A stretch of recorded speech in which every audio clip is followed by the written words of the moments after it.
ఇప్పుడు కేవలం 7,999 up to 10 kgs వరకు బరువు తగ్గి అధిక బరువు నుంచి వచ్చే ప్రధాన సమస్యలను దూరం చేసుకోండి.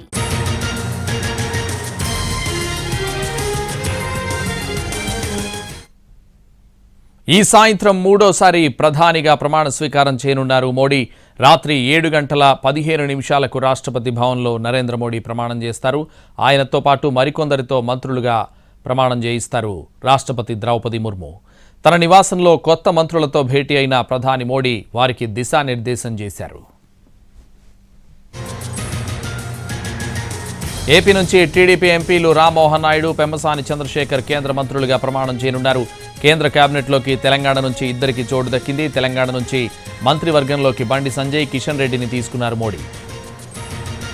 ఫోన్ కాల్ రావడంతో ఇద్దరు ఒకే కారులో ప్రధాని నివాసానికి వెళ్లారు. ఏపీ నుంచి నర్సాపురం బీజేపీ ఎంపీ శ్రీనివాస వర్మకు కేబినెట్లో స్థానం కల్పించారు.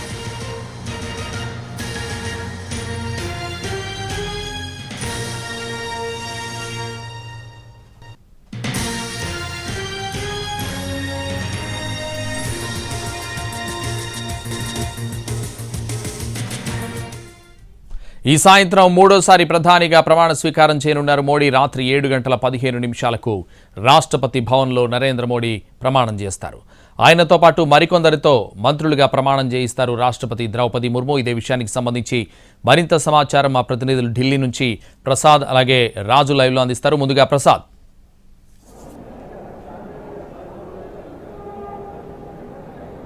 కొత్త ప్రభుత్వం కొలువు తీరేందుకు సమయం ఆసన్నమైంది. మరికొద్దిసేపట్లోనే సరిగ్గా 7:15 రాష్ట్రపతి భవన్లోని భవనానికి ముందున్నటువంటి ప్రాంగణంలో ఏర్పాటు చేసినటువంటి అట్టహాసంగా ఏర్పాటు చేసినటువంటి ఈ ప్రమాణ స్వీకారోత్సవ కార్యక్రమానికి అందరిని కూడా ఆహ్వానాలు పంపించడం జరిగింది. సరిగ్గా 7:15 ఈ ప్రమాణ స్వీకారోత్సవం ప్రారంభమై దాదాపు గంట పాటు కొనసాగే అవకాశం ఉంది.